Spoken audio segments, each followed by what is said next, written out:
جمہوریت کی بات کرتی تھی، آج پیپلز پارٹی نے اپنا، میں سمجھتا ہوں کہ شاید کہ انہوں نے وہ بھٹو کی پارٹی و بینظیر کی پارٹی کو ختم کر دیا ہے۔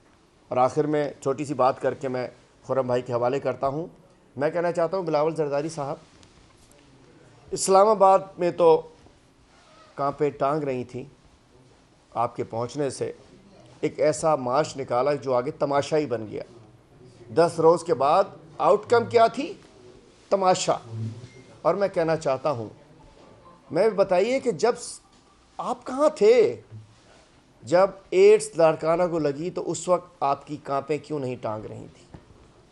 جب کتے کی ویکسین نہیں مل رہی تھی اور بچے کتے کے کاٹنے سے مر رہے تھے، تو بلاول زرداری تمہاری ٹانکیں کیوں نہیں کانپ رہی تھیں؟ جب تھر میں بھوک افلاس سے بچے مر رہے تھے، بلاول صاحب آپ کی کانپیں کیوں نہیں ٹانگ رہی تھیں؟ جب کراچی کو کچرا کنڈی بنا دیا گیا، آپ کی کانپیں کیوں نہیں ٹانگ رہی تھیں؟ جب کراچی کو گٹرستان بنا دیا، آپ کی کانپیں کیوں نہیں ٹانگ رہی تھیں؟ جب ہسپتالوں میں دوائیاں نہیں ملتی، آپ کی کانپیں کیوں نہیں ٹانگتی؟ جب ایمبولینس، گدھا گاڑی کی ایمبولینس سندھ میں چل رہی ہوتی ہے، تو آپ کی کانپیں کیوں نہیں ٹانگتی؟ جب سندھ کے ڈیسکیں 29 ہزار کی خریدی جاری ہو رہی ہوتی ہیں، آپ کے وزیر خریدتے ہیں، تو آپ کی کانپیں کیوں نہیں ٹانگتی؟ جب سندھ میں 1400 ارب کی کرپشن ہوتی ہے، تو آپ کی کانپیں کیوں نہیں ٹانگتی؟ اس کا جواب انشاءاللہ لیں گے۔ اور میں محترم اسپیکر صاحب سے درخواست کرتا ہوں، براہ کرم ان دونوں لوٹوں کو سیٹوں سے ہٹائیے اور ان دونوں لوٹوں کو بھی نئی حکومتی سیٹوں پہ نہ بٹھائیے، ورنہ سندھ اسمبلی میں وہ تاریخی احتجاج ہوگا، اور اس دفعہ اسپیکر صاحب پہ بھی ہوگا۔ کسی آئینی، قانونی، اخلاقی، ہمیں لوٹا کریسی نہیں چاہیے، لوٹا کریسی نامنظور، ہمیں ڈیموکریسی چاہیے۔ یہ لوٹا کریسی پیپلز پارٹی جو کر رہی ہے، اس کو سندھ کے عوام بھی جانتے ہیں کہ یہ خرید و فروخت پہ یقین رکھتی ہے۔ ہمارے ایم این ایز کو آفرز کر رہے ہیں، جیسے انہوں نے پہلے ناصر شاہ صاحب نے اور گیلانی صاحب کے بیٹوں نے آفرز کی تھیں اور پکڑے گئے تھے، خرید و فروخت کی دکان لگا رہے ہیں۔ لیکن الحمدللہ کوئی ایم این اے ہمارا بکنے کو تیار نہیں ہے، اور ملنے کی ہم نے چھوٹ دی ہوئی ہے، اور میں سمجھتا ہوں کہ انشاءاللہ 172 تو کیا 162 لوگ بھی یہ نہیں لا سکیں گے۔ انشاءاللہ تحریک عدم اعتماد ناکام ہوگی، عمران خان صاحب کو پوری عوام کا اعتماد حاصل ہوگا۔ آپ نے کچھ دن پہلے وہاڑی میں دیکھا، گزشتہ روز دیر میں دیکھا کہ عمران خان کے ساتھ لوگ کھڑے ہیں، اور انشاءاللہ یہ تمام لوگ جب دیر سے نکلیں گے، وہاڑی سے نکلیں گے، کراچی سے نکلیں گے، کوئٹہ سے نکلیں گے، ملتان سے نکلیں گے، لاہور سے نکلیں گے، میاں والی سے نکل کے ڈی چوک کی طرف آئیں گے، تو بلاول زرداری آپ کی اور آپ کے چاچو نواز شریف، خالو فضل الرحمان اور اس پورے ٹولے کی انشاءاللہ ٹانپیں کانپ جائیں گی۔ اب ان کو ذرا بٹھا دیجیے، بہت ہو گیا۔ جی اعوذ باللہ من الشیطان الرجیم، بسم اللہ الرحمن الرحیم۔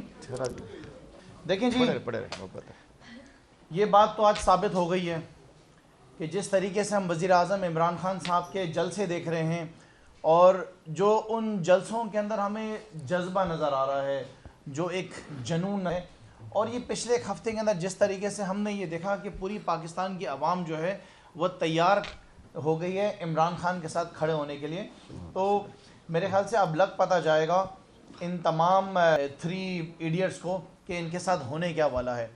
لیکن دیکھیں، اس میں سب سے بڑی بات، جو اہم بات ہے، وہ یہ ہے کہ ہم بار بار جو ایک چیز کو ہم ہائی لائٹ کرتے رہتے ہیں، وہ ہے اس صوبے کی سب سے بڑی بیماری آصف زرداری، زر کا پجاری آصف زرداری، اور ہمیں بار بار لوگوں کو یہ یاد دلاتے رہنا ہے کہ زرداری، تم نے جس طریقے سے اس صوبے کی تباہی کے اندر اپنا رول پلے کیا ہے، جس طریقے سے آصف علی زرداری تم نے صوبے سندھ کے لیے ایک بربادی کی شکل بن کر تم ثابت ہوئے ہو، آصف علی زرداری تم نے جس طریقے سے صوبے سندھ کے لوگوں کی چیخیں نکالی ہیں، آصف علی زرداری تم نے جس طریقے سے سندھ کے لوگوں کی جو چھوٹے چھوٹے مسائل کو زندگی میں اتنے بڑی مشکلات کی شکل کے اندر تم نے اس کو بنا دیا ہے، اس صوبے کے اندر جو سب سے بڑا جو مسئلہ ہے وہ آصف علی زرداری ہے۔ آصف علی زرداری نے جس طریقے سے صوبے سندھ کے لوگوں کو مصیبت کے اندر ایک مبتلا کیا ہوا ہے. میں سمجھتا ہوں کہ اب یہ وقت آ گیا ہے جس طریقے سے وزیر اعظم عمران خان نے کہا کہ ان کا سب سے جو ہوگا وہ زرداری ہوگا. سو میں سمجھتا ہوں کہ صرف یہ عمران خان کی ذمہ داری نہیں ہے, یہ اس وقت ذمہ داری پورے پاکستان کی قوم کی ذمہ داری ہے. اس شخص کو اس کی منزل تک پہنچانا بہت زیادہ ضروری ہے. اگر آج صوبے سندھ کے لوگ پینے کے پانی سے بھی جو ہیں, پینے کا پانی بھی اگر سندھ کے لوگوں کو میسر نہیں ہے تو آصف علی زرداری اس کے ذمہ دار بھی تم ہو. اگر سندھ میں آج جو کرپشن کا بازار گرم ہے, اگر آج نہیں پچھلے 14 سالوں سے جو آڈیٹر جنرل آف پاکستان کتابیں چھاپ رہا ہے, سندھ کے اندر جو کرپشن ہو رہی ہے, جو لوٹ مار ہو رہی ہے, اس کا ذمہ دار بھی آصف علی زرداری ہے. آصف علی زرداری نے جس طریقے سے صوبے سندھ کے اندر تباہی لے کر آئے ہے, مطلب آپ اندازہ لگائیں کہ 14 سال کے اقتدار کے اندر بھی ان کی حکومت جو ہے وہ عوام کے جو بیسک نیسیسٹیز والے جو مسائل ہیں اس کو حل نہیں کر سکی ہے. آج اگر صوبے سندھ کے اندر عوام کے پاس پینے کا پانی نہیں ہے تو اس کا ذمہ دار نمبر 1 پہ آصف علی زرداری ہے. آج اگر صوبے سندھ کے اندر بچوں کے پاس اسکول میں تعلیم نہیں ہے تو آصف علی زرداری تم اس کے ذمہ دار ہو. اگر آج تھر کے اندر بچے بھوک سے مر رہے ہیں تو آصف علی زرداری تم اس کے ذمہ دار ہو. آج اگر لاڑکانہ کے اندر لوگ جو ہیں وہ ایڈز کے مریض ہوئے ہیں, جو کہ ایشیا کے اندر نمبر 1 رینکنگ کے اوپر جو ہے یہ شہر آ گیا لاڑکانہ کا, اس کے ذمہ دار بھی آصف علی زرداری تم ہو. اگر صوبے سندھ کے اندر بچے جو ہیں وہ کتوں کے کاٹنے سے مر رہے ہیں اور ریبیز کی ویکسین نہیں, آصف علی زرداری اس کی بھی ذمہ دار تم ہو. اگر صوبے سندھ کے اندر ہسپتالوں کا نظام تباہ حالی کا شکار ہے تو آصف علی زرداری اس کی بھی ذمہ دار تم ہو. اس کی وجہ کیا کہ تمہاری بہن ذمہ دار ہے آج صوبے سندھ کے ہیلتھ کے نظام کی, وہ جو ہے محترمہ ہیلتھ منسٹر ہیں. اس صوبے کے اندر جتنی تباہی آصف علی زرداری تم نے مچائی ہے, تمہاری وجہ سے اس صوبے نے جتنا نقصان اٹھایا ہے, یہاں پہ لوگوں کو جتنی پریشانی ہوئی ہے, ان تمام چیزوں کے ذمہ دار تم ہو. تم نے آصف علی زرداری اپنے لوگوں کو یہ سکھایا کہ ملک کے اندر کس طریقے سے 2 نمبری کرنی ہے. تمہارا نام مشہور تھا 10% سے, تم نے آج ان معاملات کو 10% سے اٹھاتے ہوئے 60-70% تک لے کر آ گئے ہو. یہ محترمہ کی سیاسی جماعت نہیں ہے. میں لوگوں کو بتانا چاہتا ہوں کہ آج صوبے سندھ کے اندر زرداری لیگ ہے جو کہ چل رہی ہے. اس زرداری لیگ سے مقابلہ کرنا دیکھیں, میں یہ سمجھتا ہوں حفیظ صاحب کہ یہ وقت ایسا ہے کہ اس وقت ہر شخص نے یہ فیصلہ کرنا ہے کہ اس نے کس طرف جانا ہے. یہ کوئی چھپی ہوئی ڈھکی ہوئی بات تو نہیں ہے. پاکستان میں تو نہیں صرف کہا جاتا ہے کہ یہ جو سیاست دان ہیں انہوں نے ملک کا حال کیا کیا, یہ تو ہر گھر کا بچہ جانتا ہے. پوری دنیا اس بات میں یہ لوگ مشہور ہیں. آج آپ گوگل کریں, آپ گوگل میں جا کے پوچھیں ان کے زرداری کے جو ہے کریکٹر کے بارے میں پوچھیں, ان کے بارے میں ذرا جا کے اب تھوڑی سی ریسرچ کریں تو گوگل آپ سے کیا کہے گا. سو یہ وقت میں سمجھتا ہوں ایسا ہے کہ ہر شخص نے, اس کے پاس کوئی چوائس نہیں ہے, اس نے عمران خان کے ساتھ ہی کھڑا ہونا ہے. ان کا کوئی فیوچر نہیں ہے, نہ آپ کو پیپلز پارٹی کا کوئی فیوچر نظر آ رہا ہے, نہ آپ کو PMLN کا نظر آ رہا ہے. اگر کوئی سیاسی جماعت اس وقت پاکستان کے ساتھ مخلص کھڑی ہو تو صرف عمران خان کی جماعت ہے جو کہ تحریک انصاف ہے. یہ ضرور اکٹھے ہو گئے ہیں, ضرور ایک طاقت بن کر سامنے آ گئے, لیکن پاکستان کی قوم آج اس وقت دیکھ رہی ہے کہ عمران خان جہاں پہ آج سے 23 سال پہلے جو بات کرتا تھا آج بھی وہی بات کر رہا ہے. مجھے اللہ کی ذات کے اوپر پورا یقین اور پورا بھروسہ ہے کہ انشاءاللہ تعالی اس تحریک کے اندر عدم اعتماد کی, اس کے اندر وزیر اعظم عمران خان کامیاب ہوں گے اور اس کے بعد پاکستان کی صحیح معنوں کے اندر ترقی جو ہے وہ شروع ہوگی. آپ لوگ اپنے آپ کو کپتان کا ٹائیگر کہتے ہیں. خان صاحب نے گزشتہ جب گورنر ہاؤس آئے تھے انہوں نے یہ کہا تھا کہ بلاول زرداری کو اپنی اردو سکھا دو.